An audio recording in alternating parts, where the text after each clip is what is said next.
I'd like now to talk about these latter years of our lives, and I'm going to begin by telling a story about when Nadine and I babysat for Davin and Brendan and Courtney while their parents were on their vacation. The first thing they told us when we got there was we really didn't need to be there. They could take care of themselves. But the only reason we were there was to make it legal. Anyway, they got into a discussion one day about what's the best time of life.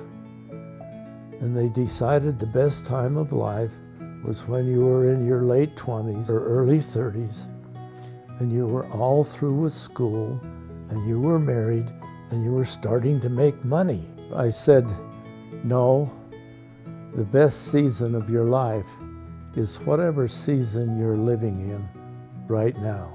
You live through that season to the utmost of your ability, because as time goes on, things change.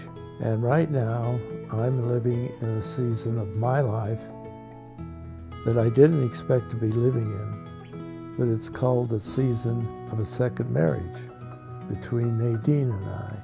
We do all of the beautiful things that Jane Ann and I would have done had she lived. A little history on Nadine and her husband, Dick. They lived all of their lives in Southern California. And when they retired, they sold their house in California and moved up here and built this house that we're living in right now, Nadine and I. It was their dream home. And after I got married to Nadine and I started to look around the house and the yard, I could see all of the handiwork of her husband, Dick. After they moved up here, they built their house, and then they immediately went on a mission to the country of Egypt.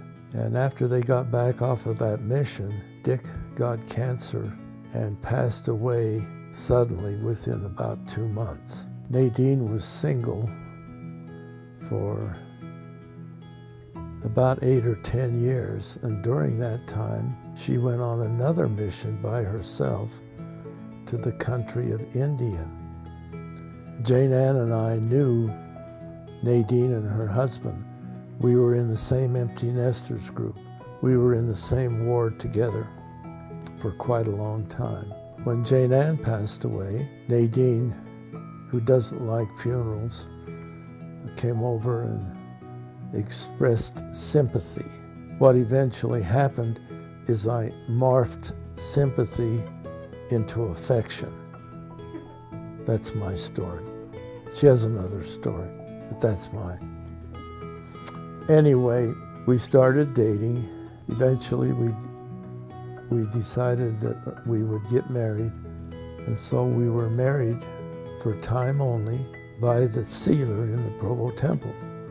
And that's kind of an unusual experience nowadays. The sealer had to go get the handbook to find out which words to use in the sealing for time only. Nowadays, I think everyone's kind of encouraged, if they're not going to have a temple marriage, why they have the bishop marry them, or they go to a justice of the peace and get married. Nadine and I are doing all the things I believe that we would have done if our eternal companions had lived.